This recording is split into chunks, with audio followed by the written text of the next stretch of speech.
It's murky waters. It's easy for me because where I've been working, I can look at past sales and see where it got pushed up a little too high or where it went low. But for a novice to get into art, once again, there's some people who would take advantage of them. So I try to help. Even if I don't have the right answer, maybe I can turn them on to the person who does, because our hobby is so important to me. Hey guys, before we get into the show, we need to take a quick moment to shout out our sponsors. First up, Ultra Pro. Ultra Pro has the best protective materials for your card, gaming, or even comic book collecting needs. Here in their shop, they have all sorts of goodies like top loaders, bags and boards, and even UV protected holders. And the best part is, if you head over to their online store, ultrapro.com, and use my promo code SWAGGLE, which you'll see in the description, you'll be able to save 5% off on your next order. Again, that is ultrapro.com. Use promo code SWAGGLE to save 5%. This episode of Swagglecast is also sponsored by me. The pulp adventure continues with issues 2 and 3 of my comic series, Sanity, a noir detective story set in the Lovecraftian universe. The pre-launch page has just awakened from its cosmic slumber, so go give it a follow and stay informed on the madness to come. Link in the description. And if you would like to get caught up on the journey, you can also pick up issue 1 at swagglehosscomics.com. That is swagglehosscomics.com. Thank you all so much for watching and for your continued support of the channel. Now, with all the sponsors out of the way, let us get on with the show. All right. Well, here we are with the legend himself, Steve Borock, one of the greats in the hobby. You know, a resume longer than the Iliad itself. Steve, thank you so much for hopping on the channel today. It's good to have you here. Well, thank you for the kind words, but it's wonderful to be here. I'm not that important. I'm just another hobbyist. Well, I love our hobby. We'll see. I mean, I think you're being modest. I mean, as far as, you know, the collecting hobby is concerned, I think that you have been a very, very important and influential person in the space. Now, I know, you know, a lot about you, but just in case the people who are watching this for the first time don't know who Steve Borock is, maybe you can just give them a quick little intro of who you are and what you do and how you came to talking with me here today. Okay.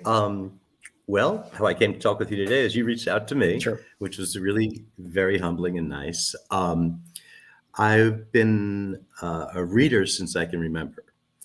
My dad used to bring me home comic books from his job in New York City when he was at Penn Station, and it was old DC and Archie's. And, you know, the late 60s, early 70s. I got into Marvel when I found it by myself, and I was so happy. You know, that was such a difference. Then I wanted to buy older books because there wasn't a lot of reprints then. And I wanted Tales of Suspense 57. I was a big Hawkeye fan and Captain America fan back then. And he was in the Avengers, and he was kind of cool, you know. Yeah. So I set up at my first Phil Seuling show when I was 12 years old. I was only able to afford half a table, even though it was a marketplace. It wasn't a convention. And it was a lot of fun. I was able to afford half a table. I think I paid $12.50. Ricky Feldman, my friend from school, set up with me, and I just enjoyed doing it, selling stuff I didn't want to buy comic books I wanted. It was kind of crazy too, because I was buying, you know, Marvels. And back in the 70s, all these old timers were telling me, oh, you're doing the wrong thing. You got to buy Disney and you got to buy faucets. I would have gotten killed if I did that. And Westerns, which, you know, you could hardly sell. I mean, nobody knows who Gabby Hayes is anymore. You know, I mean, Rifleman 10, it's, you know, the innuendo cover. But other than that, nobody could care about Rifleman 10. I mean, Rifleman, the series. So then I just started doing more shows. Sorry, before that, I became one of the top collectors in the country. I sold my high-grade Silver Age run when it was very high in price, and I was buying up Adventure 40 for like the same price as like a 6.0 Journey into Mystery 83. And I love the Golden Age. And then I got into being a high-grade collector, so I was collecting Edgar Church, Mile High copies, Tom Riley, San Francisco's, Larson's. I was kind of a fanatic. I owned the Morphin 52 Mile High, the first Spectre. That was the most ever paid for a comic book at the time, $115,000 cash. Wow. It was nuts. I was having a blast. I then lost my job, and I had to sell my Action One and other stuff because I just had a baby. All my family's behind me, as you can tell. There you go. Yeah. They mean more to me. My friends and my family mean more to me than comic books and music, as much as I love them. So I started setting up at more shows.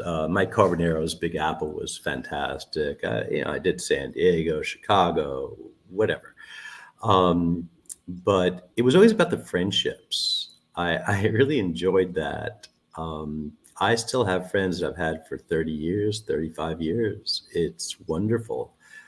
A few of them have dropped off along the way. They become either criminals or burnt out or whatever. But most of my friends are just wonderful people, and they care about the community and care about collecting, and they love the comic books. And we don't just talk comic books. We talk everything. It's wonderful. So then in 99, the Certified Collectibles Group was going to open CGC. And they went to the top dealers and the top collectors and asked who they trusted, who could tell restoration, who could grade properly. And I guess I was on the top of the list, met with them. I said, I don't think you could put comic books in plastic. They didn't want to make it openable. Yeah. And we discussed it. We decided to make it openable and yet tamper evident. And then they let me hire my own crew. I picked Mark Haspel as my second in command. He's one of the most honest people, one of the most knowledgeable people in comics, smart as a whip, and a wonderful family man too, which I really respect. And it was really funny because they told me I could pick my own team and set the ethics, because I really believe that this has to be super ethical, right? Where I set it up that, we can't buy and sell CGC books. We can still collect. We're collectors. You didn't want to turn people off. But I get email from one of the top people at the Certified Collectibles Group, and they said they want to have lunch. And so I meet with the three of them, and they were like, we're worried about this guy, Mark Haspel. And I'm like, why? I mean, I think he's going to be the best. And they were like, well, there was some people complaining, and I said their names. I said, it has to be these people.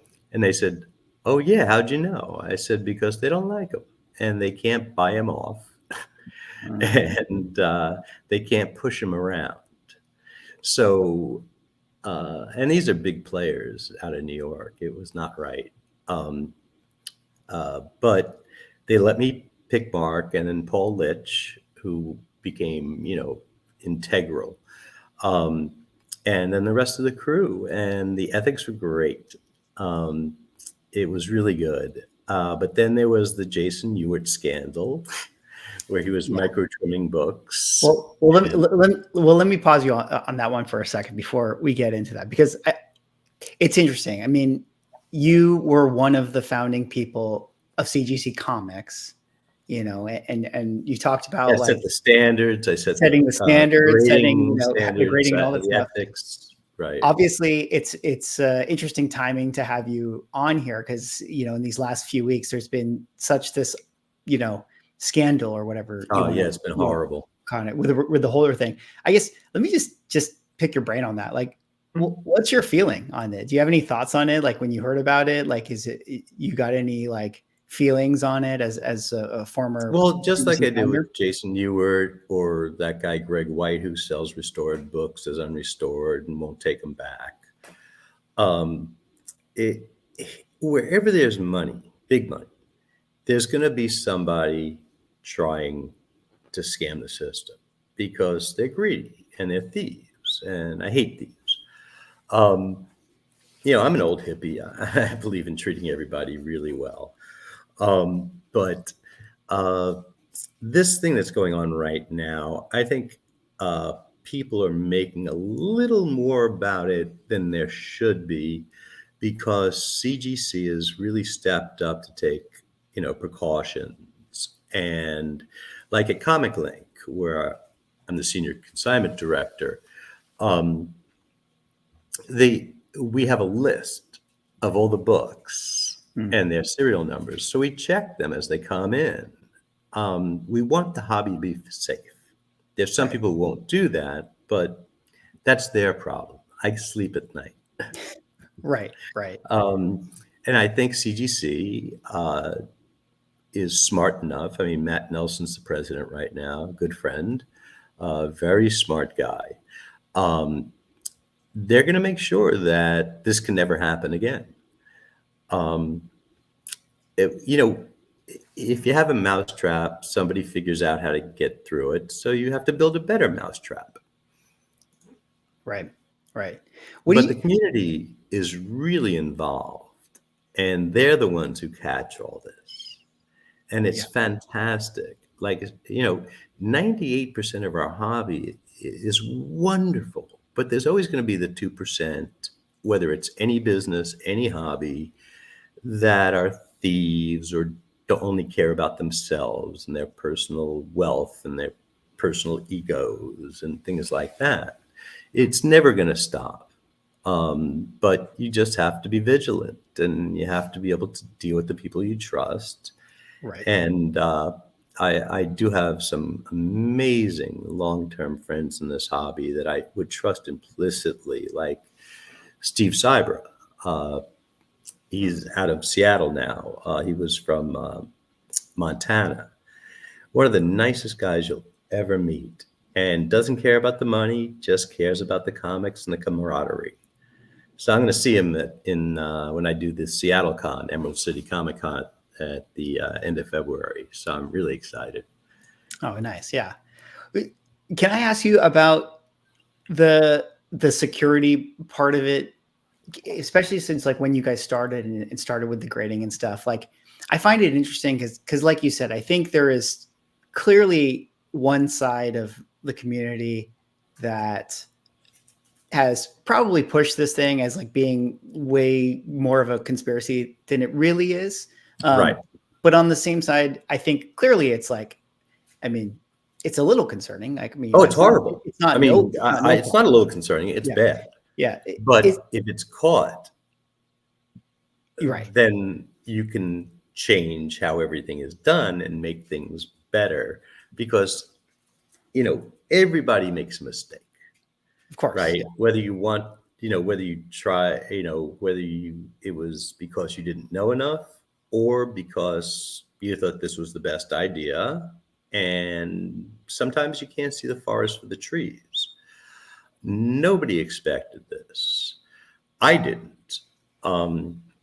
But it's good for CBCS. It's good for them. They just put out an email today saying, hey, we're the safest bet. Check our security type of stuff. I do want to revisit that in a second, because I do want to ask about CBCS as you would later on in your career go to them. But like, sure. The last thing about this, just to talk about it, as far as like cases and like case security and like even just outside of this whole scandal, like the philosophy behind it. I'm so curious, like, because you even mentioned when you started, it was like, oh, it has to be like tamper. How did you define it? You said Tamper evident. Tamper evident. So it's not necessarily that the case is not a vault. It's plastic. Like clearly it can be opened. So I guess I'm I don't curious. think the CBCS one can be opened the way the CGC one can. It was a heat gun, right? Yeah, well, who nobody knows. I mean, there was a video that was made talking about like the heat gun and maybe this is how it could be opened. Yeah, some people mentioned that to me. I mean, I haven't paid enough attention to it, except for the serial numbers that I want to get off the market, and I want to nail these people. Yeah, I guess my question is like, how much should the slab be tamper proof versus tamper evident? Should it be that at all? Is that what the grading company does? I mean, it should be tamper proof, but like I said, somebody's going to figure out something. Right. So if you make it where it's tamper evident as well, unless you're, a very, very novice person in the hobby, you're going to see it. And also, you look at a grade, and some people are label chasers. They don't look at the book. Yeah. Yeah. And it kind of bums me out because I had to learn everything about grading and restoration. And I mean, it was crazy what we had to learn. And now people aren't learning how to grade correctly because they're relying, the ones who collect slabs only are relying on that. And I think it's a shame. I always wanted to learn everything about our hobby, Yeah. But if you look at the book and you look at the grade and you go, something's off, you just walk away from it. Right. Yeah, I think that's good advice. And it isn't the irony is, right, is that even without the grading companies, there's always been iffiness in the hobby, with resto and shadiness and trimming and this and that and whatever, and things being not the grade that they're being advertised as. Am I right that's why grading really did start? That's part of it. Sure. My friends were getting on eBay. I say the same thing all the time. It was the Wild West. Right. And so with the label, you understood that real hobbyists who know what they were doing were giving you the right opinion. Now, you could disagree with the grade depending on how you grade, but you should be in a strike zone. If somebody knows how to grade, they send in a book, and they think it's a 6.0. It should come back a 5.56 or a 6.5, right? Because everybody's a little different. Somebody hates stains a little more, somebody hates creases a little more, or a detached staple, but we tried to really follow the Overstreet guidelines. I mean, Bob is one of the nicest and most honest people. I mean, he's 85 now. It's unbelievable, and he's still involved. What a sweetheart and what a mentor he was.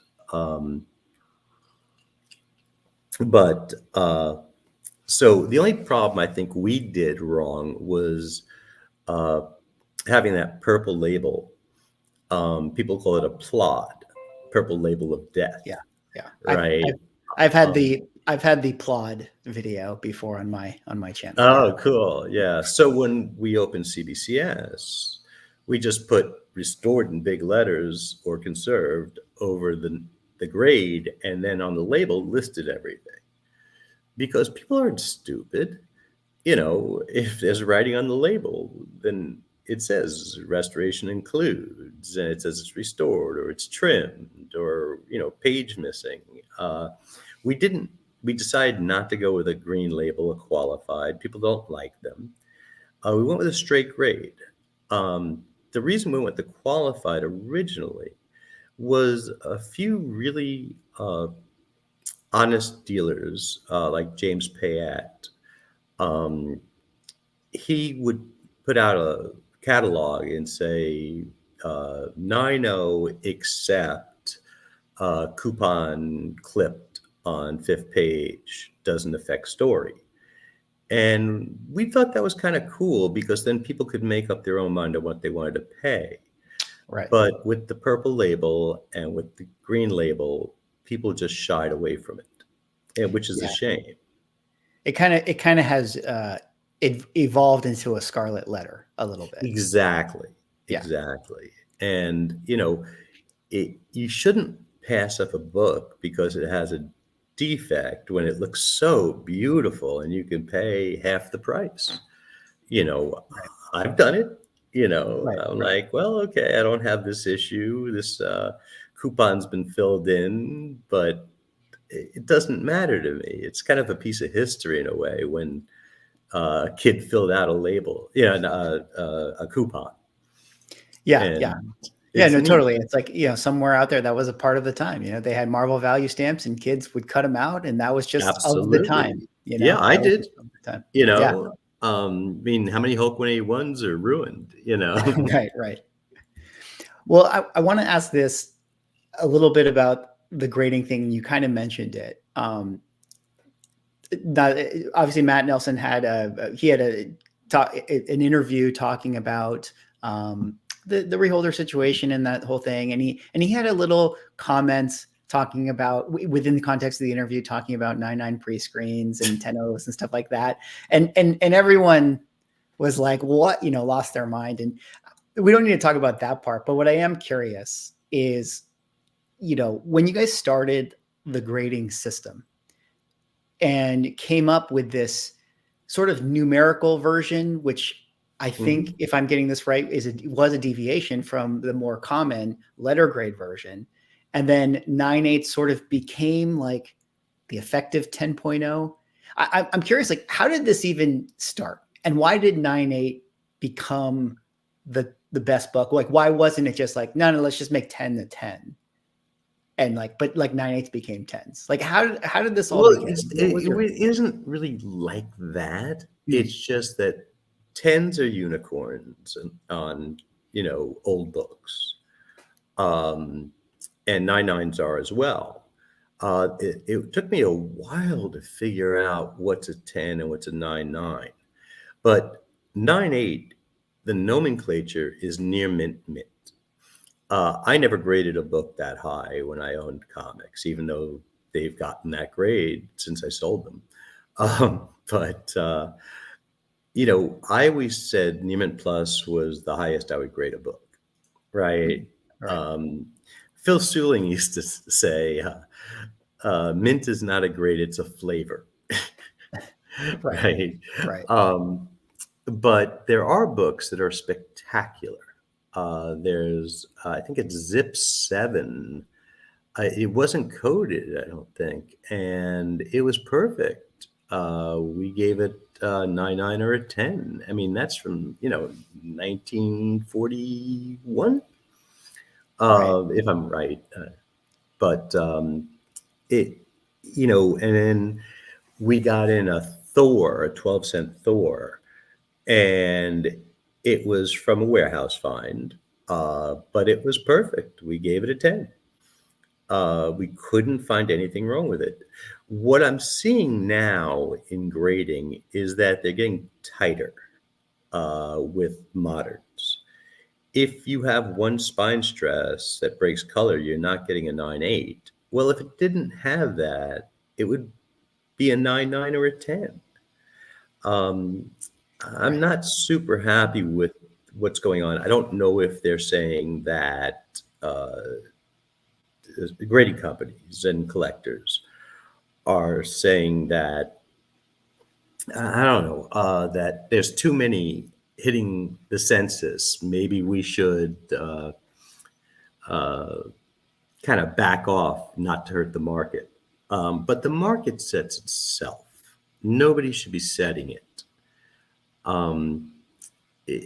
We buy what we love. We buy what we can afford, hopefully. And we hope it goes up in value. But if you love this hobby, you don't care if it goes up in value. You just don't want it to go down. Yeah. Right? I mean, I own a piece of art. It's Starman 7, the original cover. It's all, mixed media. It's beautiful. Hmm.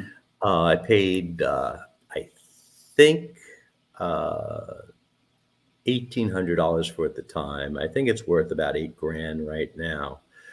If it went down in value, I wouldn't care. It's just something I love looking at. And it was one of my favorite comics of the 90s, the Starman series. Not the weird Starman, Jack Knight. Right. Yeah. Yeah, it's interesting with the just the 9910 stuff. I think, and we were even slightly discussing this offline before we were even recording. Like, I've said on my channel, I just wonder if the grading companies are sort of at a new crossroads where, with these like ultra modern books, it's like you said, I mean, they're literally coming from the printer now, straight through Diamond, not even hitting an LCS shelf and Right. going right into their building. So it does stand to reason, like, shouldn't this be a 10? It literally came off Yeah, the but printer. there's printing problems, That's true. right? Yeah. And bindery problems, and things are shipped. When things are shipped, they can get damaged. Zenoscope, I think, has probably the most 99s and 10s because of the paper stock and things like that. And that crazy book, Do You Poo? Right. Gets that. So people are starting to print with heavier stock because Yeah. they're like, oh, if we get a 10, it Yeah. looks great for us. Well, and I The think reason it's I like collecting original art instead of comic books, I mean, I still read, but I like the art because the condition doesn't matter. It's one of a kind. I mean, I don't want something that is, missing, 1/3 of the page. Uh, but I've never cared that there was light tanning or a tear or, as long as it didn't affect the art terribly. This is a real piece of history and it's one of a kind.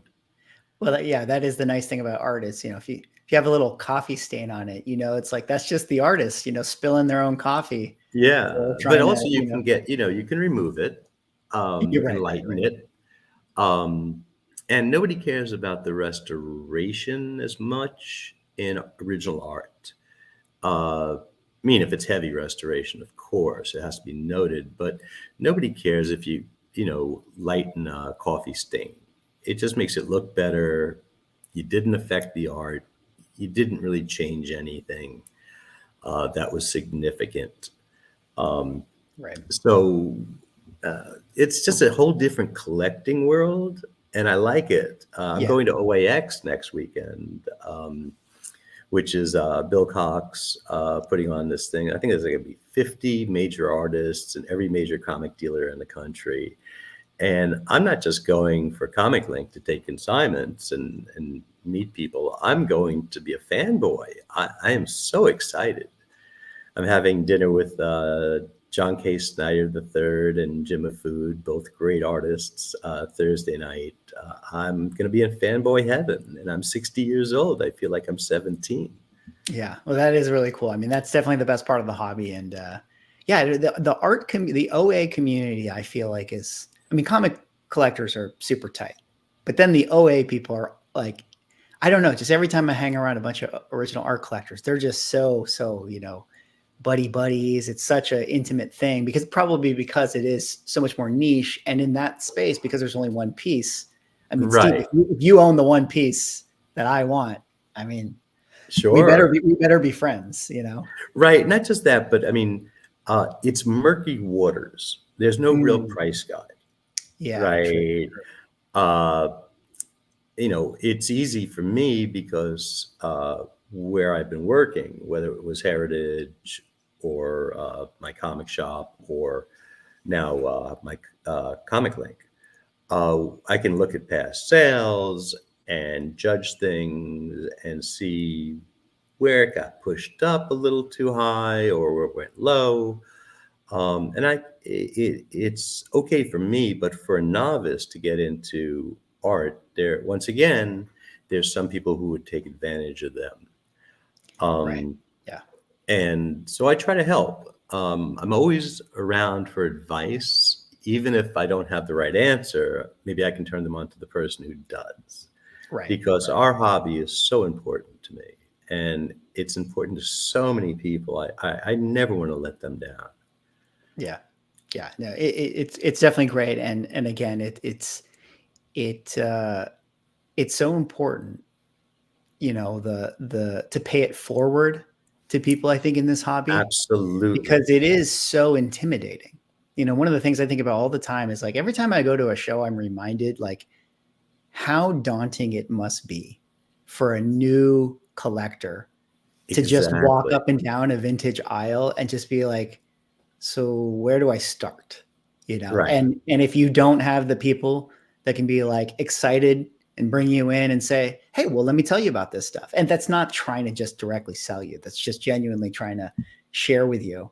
Hey, Oh, here's some things to sure. look at. I Yeah. mean, I do this So all the important. time. I take people Yeah. under my wing, and Yeah. if they want advice, I give it to them, and I tell them I'm not the smartest, I'm not the sharpest tack in the box, but I do have, some experience. Yeah.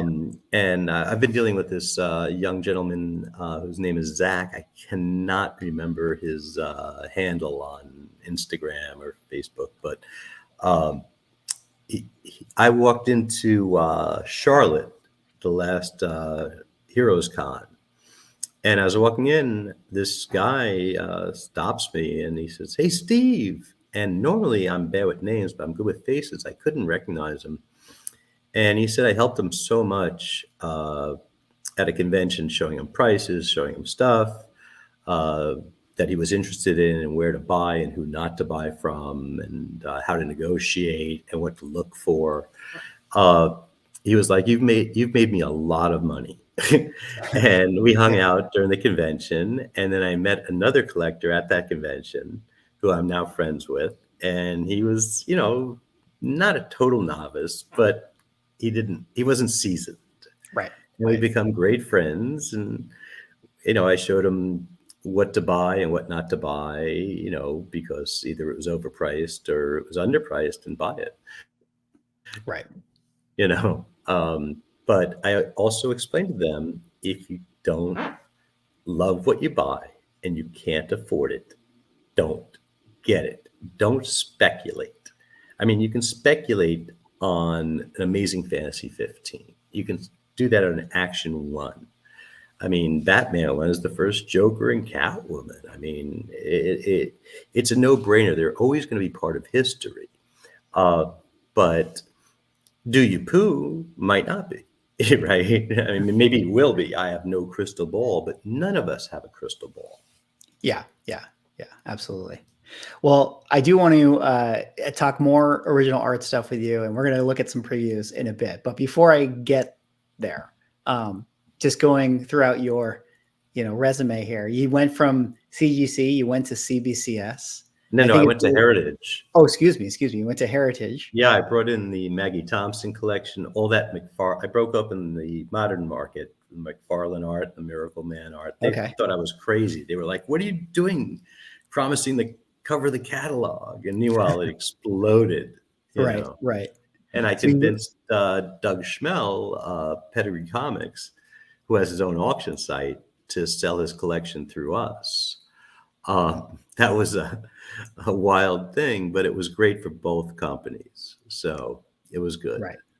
Well, we'll save the like kind of the auction stuff, as far as like that when we get to Comiclink, which obviously you're with them now. But just Sure. to put a bow on the grading side of things, you're at CBCS after Heritage, and you.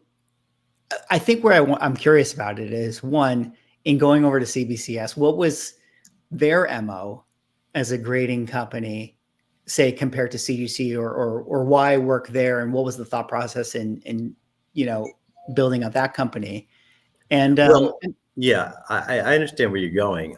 So what happened was I was working with Heritage, and I got a call from my former partner, uh, now my former partner, and he said he's tired of dealing with CGC, and he's been talking to people, and he said that everybody mentioned that, I would be somebody good to start. Well, like I said, I'm a hippie. I hate monopolies. I felt CGC wasn't being as hobby friendly as the first few years, and I wanted to do something that was for collectors, and make it more fun. Didn't work out the way I wanted, because the first 3 years we were gangbusters. I mean, we certified, the Mile High, Ego Church Suspense 3, the San Francisco Suspense 3, the Magic Woo collection, the only 9/8 Spidey 14 at the time. It's kind of weird. About a month later, CGC had a 9/8, but whatever. And we were doing gangbusters. My partner didn't really have the money to keep it going. And I told him it took 5 years for CGC to make money. And we were growing, but he needed to get out. And so we sold to Beckett. I didn't make any real money off of it. But my partner got paid out.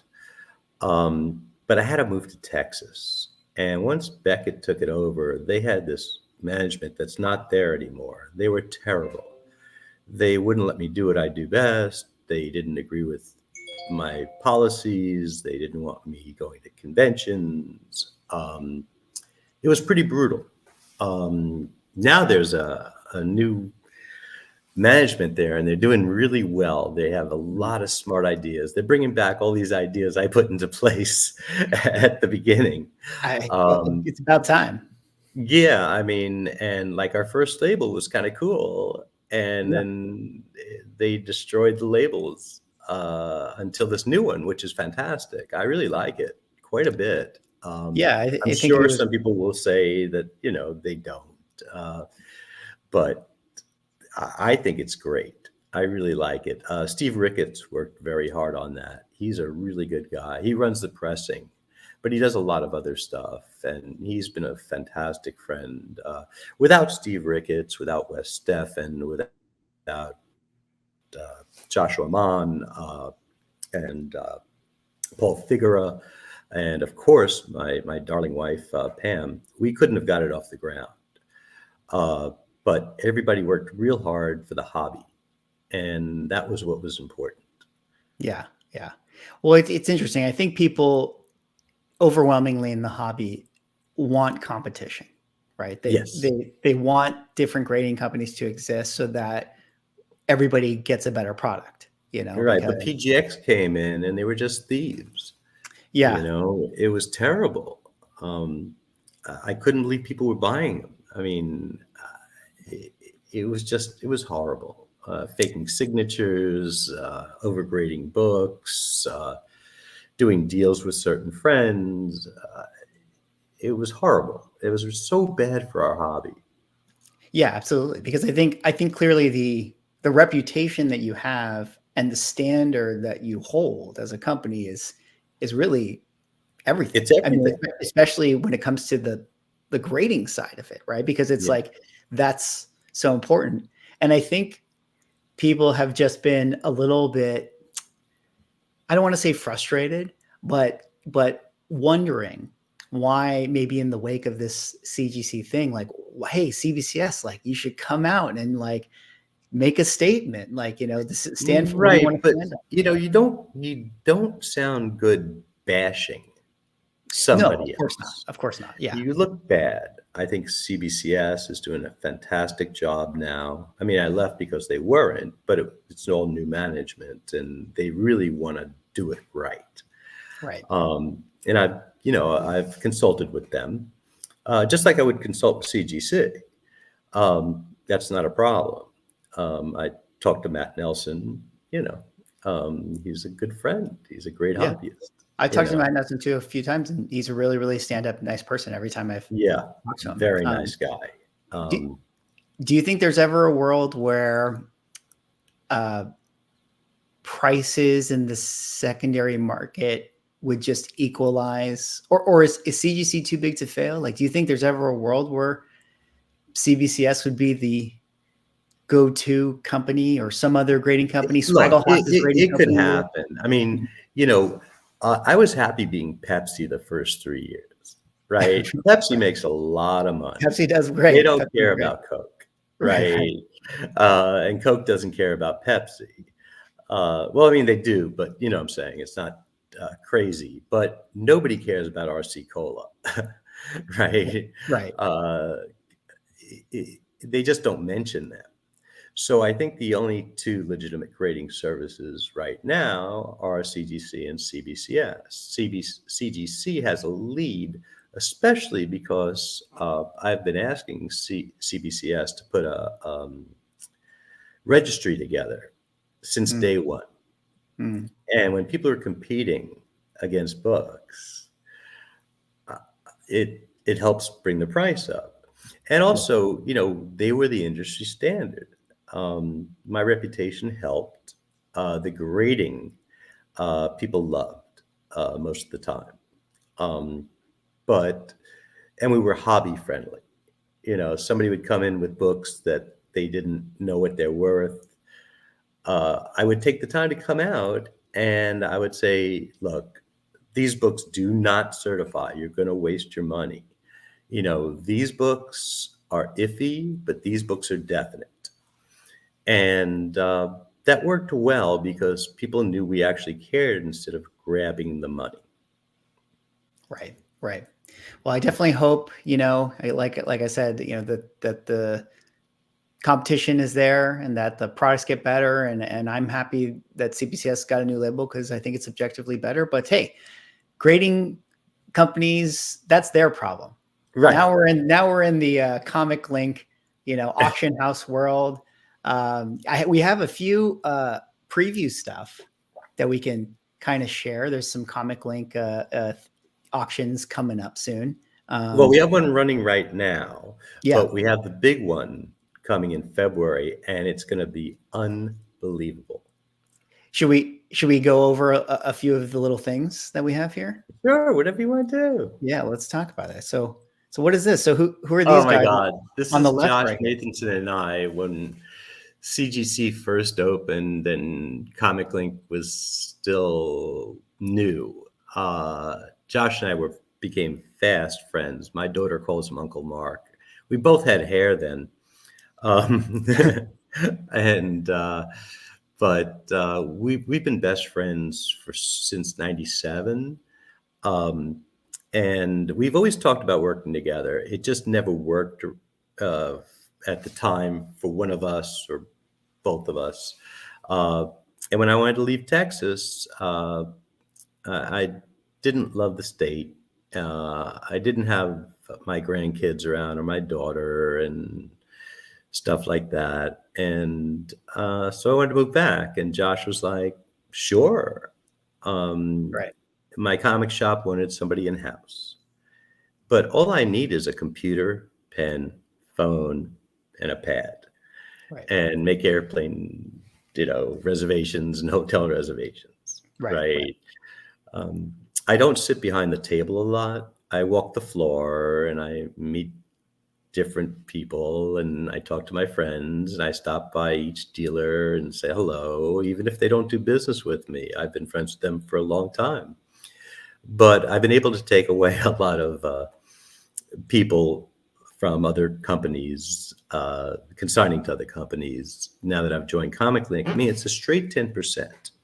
There's no BS. Our agreements aren't the big print giveth and the small print taketh away. It's very, very cut and dry. And I don't have to go, oh yeah, I could sell that for you. Right. I just tell them the price, the high and the low. If they accept the low, it goes either sometimes a little over the low, sometimes at the low, sometimes it goes over the high. But at least they have it in writing what I gave them, and they know I was honest. And Josh Nathanson, the owner, is incredibly honest. And he cares about the business and he cares about our hobby. Right. It is, so there's nobody else that I'd rather work with. I mean, I loved working with Jim Halpern. He's a dear friend. Uh, I just wanted less of a corporate thing. I mean, they're big, right? But bigger isn't better. Mhm. Better is better, Yes. right? Yeah. And that's what I want to do for people, Yeah. make everything better. And Jesse, I know that most people who are watching this are very, very savvy, intelligent Yes. buyers and stuff. So, They know what Comiclink is, but just in case, Comiclink, one of the big auction houses, and you can consign, right, your books with Comiclink, and that's what you do for them now, right? You have the relationships with people who are looking to maybe sell a book or sell some of their collection, and they do the auction consignment for you. Is that something? yeah, Does I that mean, sum it up see, well? we also don't have a buyer's premium. Uh, like I think Heritage starts at 20%, right? Um, we have a 3% buyer's premium if somebody uses a credit card under $10,000 because we only work on 10%. We don't get a 40% or a 30% or 20% thing. So we can't afford to lose 3% by taking credit cards. But other than that, there's no buyer's premium. So Right. if somebody is bidding on an auction with a buyer's premium and the book is worth or the art is worth 10,000, they will bid 8,000. They bid in round numbers a lot of the time. Uh, so the person who is going to sell that piece, there's a $200 loss there because they're not bidding 8,200, they're bidding 8,000. And then Right. people shy away because of the buyer's premium. Yeah. I like not having to negotiate.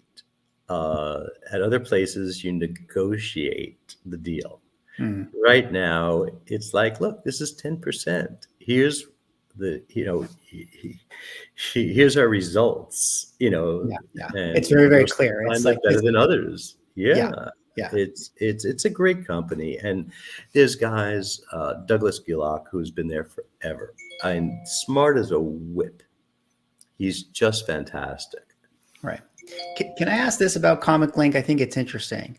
At least this is from my viewpoint, because I feel like, and maybe this starts because GPA is so influential with being the pricing guide, and maybe not all the Comic Link sales don't go into GPA. I Right. find Comic Link to be the most opaque of kind of the auction houses and stuff like that. Can you just talk about that? Like, is that just what GPA decides to put in is their own prerogative, or is this like something you guys don't want, or is that an advantage? Or tell me about this. Well, no, why should we help make GPA money Mm, with prices that we're seeing better prices actually than some GPA? Um, and some of the GPA is skewed, um, especially, during COVID, people were seeing, these prices were going up like crazy. And then now it's settling.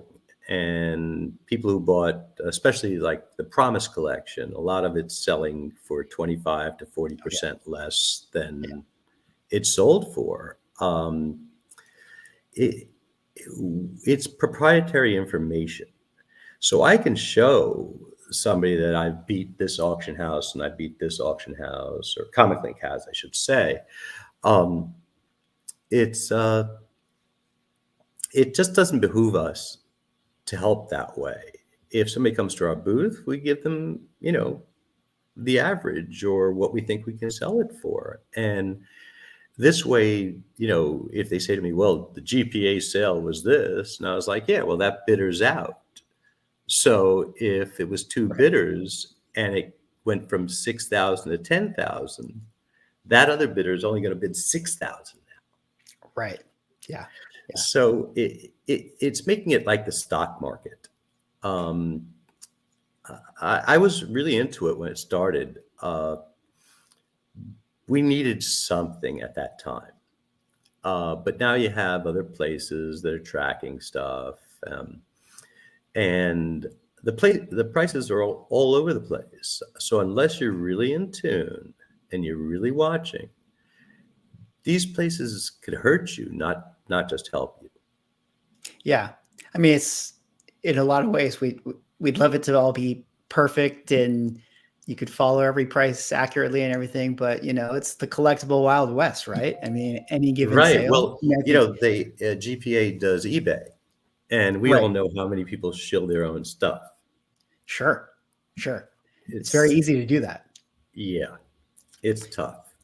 Yeah. And so I guess that's a big part of it, right? Is what you do, managing expectations, right? And getting people a good understanding of like, hey, just because it sold for this last doesn't mean it's going to sell for that last, but also Right. maybe it'll sell for more. Right. Who knows? Sure. Gotcha. Sure. Okay. Well, let's take a look more at some of these other books right here. So you got you two guys here, and then tell me about this Adventure Comics and Shield Wizard. Oh, well, I mean, the Shield Wizard, I only picked a few books that I kind of like really dug. I Sure. wasn't picking the high end stuff. But I mean, that is such a classic cover, The Manhunter. I mean, Simon and Kirby, it is just wonderful. It took me a long time to find a high grade copy. And 7.0 is a high grade copy for Golden Age books. I don't care what anybody says. Sure. If you find something with decent pages and it's a 7.0 or a 6.5, that's great. And then that Shield Wizard, I think it's Irv Novick maybe on that, but it's just such a cool war cover. And some of the stuff I like about the war covers is that we in comic books joined the war before America did. Right. We were putting Hitler on the cover and punching him out on Cap One, and it's really neat. I just love all the war covers. I love the Schomburg war covers, which are fantastic too. But yeah, I'm more of a Golden Age guy than silver. I love silver. I Sure. mean, it's what I grew up on. Well, we have some here too. Yeah, there you go. And these are in our going to be in our February auction. I mean, these are great grades. I mean, that Spidey 16 was one of my favorite covers growing up. And to see it in a 9.8, it's unbelievable. Oh yeah. Right? A Journey into Mystery 83 is a tough book. And That same has to be thing. that has to be near the top, right? The 9.2. I think it's one of the top. Sure. I think there is a 9.6. I'm not sure. I don't have anything in front of me. But what's really cool, if you don't mind me sidelining this a little bit, if Sure. you notice, the Journey into Mystery, which was a horror science fiction magazine, is a science fiction cover. If you look at Tales of Suspense 39 there, it's more like a robot type cover. It's not superhero. Right. Stanley was very smart and cautious. And they said that, I think Martin Goodman told him, hey, Justice League is getting hot, Flash, Showcase 4, Brave and Bold 28. We should probably do superheroes. The first two issues of Fantastic Four the first one's a monster, and the second one is aliens, and there's no costumes Right. until number 3, right? Right. And Stan was smart. He put his toe in the water, and if it didn't work, he could have went back to doing whatever he wanted. But instead, he made the Marvel Age, which blew DC away. Yeah.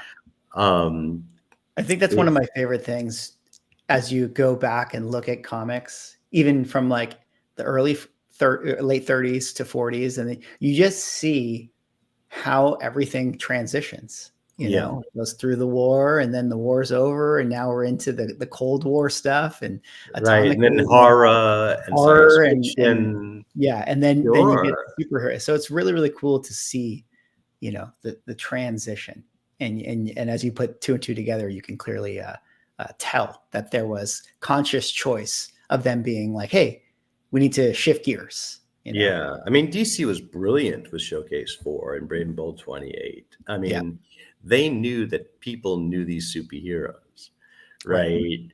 Unlike Marvel. I mean, Hulk 1 was a monster comic, right? It looked like Frankenstein. It's, Tales of Suspense 27 wasn't even supposed to be a superhero comic. Well, we have a couple other ones here, just original art. We got Kirby, Neil Adams, and I forgot who did that great Spidey Splash. The Spidey Splash is in our current auction. The other two will be in our February, main auction where that really high-end pieces are. Then we got some more pages right here, DC stuff, some Man Bat. I picked the DC one because I love that series, Injustice. I had such fun with that. Really enjoyed it. And then next is the Marshall Rogers Batman run, and that blew my mind as a teenager. And Luke Cage, I love, and I just thought it was a cool splash because I love the villain. Yeah. I mean, this when you get the chance with original art, obviously you're always looking for the key kind of pieces. You want to see the hero, you want to see them doing something maybe cool. I mean, this is what, when I say that, I mean, this is what tends to be the things that people like. But I always feel like anytime you get a splash page like this Wonder Woman or the thing. Well, this Wonder Woman's just great. It's got, the swastikas. It's total Wonder Woman. And it's just great. It's Jose Delbo, I think. Yeah, it is. Has to be. And then, the Marvel 2-in-1 splash, Natasha's coming through the window. It's cool, and then that Man-Thing page is from Fear 10. So that's the first published comic book with Man-Thing in it. Of course, he was in the magazine at one point. Right. But this is the comic, this is going to be a grail piece. It's a pretty special page for sure. Very, very cool panels with him. And then you have some maybe non-comic pages too. Just these are original sketches. No. The last one is a Marvel cover. Oh, okay. Mm-hmm. The middle one is by one of my favorite artists. That's why I picked it, Gray Morrow. He just does. I think we have 3 pieces in this auction right now. Phantom Lady, Valkyrie from Airboy, and this. And then the first one, though, that's Alex Schomburg. Yeah, you can see that Sig right there. Incredible. We're very, very happy to get that in. I mean, anytime you can get a nice Schomburg piece, even if it's, not a cover, and I would love to own one. Yeah. Oh, 100%. I mean, going back to the World War II stuff, going and just looking back at his work. I mean, no disrespect to Al Avison, and Kirby and all those great artists as well. But man, something about the Schomburg ones that it just took it to another level. Just another level. And also, if you look at these contraptions, they work. It's like this gear works with this gear, where most people just drew crazy machines that couldn't have ever worked. Right. Well, we have to, give the artists a big, big, big shout out because they're the ones that made us fall in love with all of these, amazing collectibles that we like to own. And the writers. I mean, and the writers as well. The first time I read the, was it 155 or 156 Captain America, Steve Englehart had the cap from the 50s come back. I was blown away, and this is the 70s. So I was born in 63, really shaped a lot of what I do. And then you look at Neil Gaiman. I mean, Sandman was, what an opus. Unbelievable. So, the writers are just as important as the artists, except that we're a visual, society. Uh, we use our eyes more than all our other senses. Uh, Yeah. so, uh, and so that's why the covers are so important, right? It was Yeah. to grab you. Yeah, it's a visual medium for sure. But I call that out, just so that we can maybe set up our last topic that I want to dig into before I let you go here, which is of course, the Hero Initiative that I Which feel is like we got near to and talk dear about. to my heart. I won't do Yeah. a podcast unless they talk about Well, well, it. well, tell me a little bit about it. I know a little bit about it, but in case people don't, maybe you can kind of give them the quick, overview. Sure. Well, I mean, it's very simple because it says it right on top, Hero Initiative, helping comic creators in need. Now, Stan was a big, big supporter. I mean, he really worked with us quite a bit. Wonderful man. I mean, Max pushed him too far. I don't know whatever happened to Max, but it was criminal. He was treating Stan like a cash machine. John Romito was a big supporter. We have a lot of artists and writers on the board. I'm one of the only people who's not really a comic creator on the board. But we want to give back. These people didn't sell their art for, $100,000, right? I remember being able to buy Kirby covers for $50 back in the day. I wish I bought them all. I didn't buy any.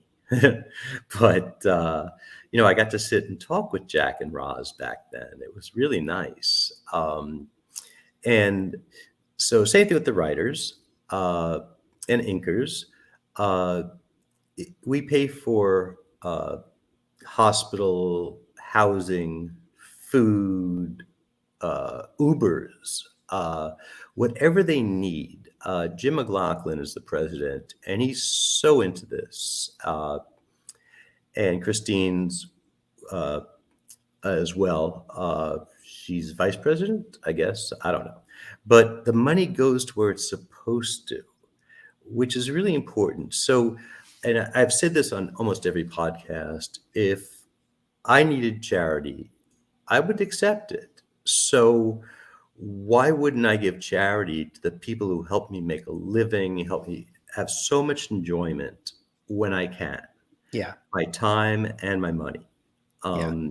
It's just such an important thing. So you can go to heroinitiative.org and you can even just donate $1. And if everybody in our hobby donated $1, we'd have a lot of money. But they sell a lot of cool swag, whether it's comic books or books about comics or the sketch covers that they do. It's really been a wonderful experience working with these great, great people. Before we totally put a bow on that, I am curious if you have thoughts on this. Like, what I find so interesting, and I think when you go to a con floor, it's a very, very clear visual of what this is. Why is it that when I go to a con floor, on the one side of the building is the vintage section, and all the way on the other side of the building is Artist Alley? And it feels like sometimes the symbiotic relationship of vintage collecting and artists and even current comic book creators, like it feels like it should be more, right? Like there should be more of I think it should be more of a connected community. Yeah. But when you have these booths where there's giant lines for, like, one of my friends, it was a, icon, Jim Steranko. The line could be really long, and it'll be in front of somebody's booth who's trying to sell vintage comics. Sure. Yes. And that doesn't help them. Yeah. Also, there's people who only show up for autographs, and there's people who only show up for vintage books. I would like to see less toys, not vintage. I like vintage toys. I'm talking about, people love Funko Pops, but I don't need to see 40 tables of that. Right. And so there's really great conventions like Heroes Aren't Hard to Find, Shelton Drum, in Charlotte, Baltimore Comic Con. Mark does that. He's a wonderful guy. He actually says he did his convention because of the way Shelton does his. That's why I'm saying I'm looking forward to OAX. But I'm finding it more and more fun to go to the mid-level conventions, not the big ones. I don't go to San Diego anymore or New York, even though it's probably good for me, but it used to be on my vacations and it used to be fun. And now it's a zoo and it's so expensive. I mean, a dealer has to make about 30,000 in profit before they're actually making money, between the expensive hotels, the plane flights, the booths are so expensive. You don't get enough chance to talk to people. I'd rather go to, Brett Carreras' Virginia show and just talk with people and get consignments and enjoy myself and be a fanboy at the same time that I'm in the industry. Yeah, absolutely. Well, I just do think that, while there might be a logistical issue to have artists and vintage and stuff more closely related, I do think it is really important that both hobbies kind of support each other. Maybe some of the vintage people can support some of the new creators and new comics as well, and some of the also look out for the Hero Initiative stuff, because hey, we have a lot of fun in this hobby. Some people make a lot of money off of the work of these people that they created, and it'd be nice to, I think, pay it forward. I always say that I make people millionaires. I'll never be one, but that's okay. I have a great living in a hobby I never thought I would be able to make money in. Right. It's just wonderful.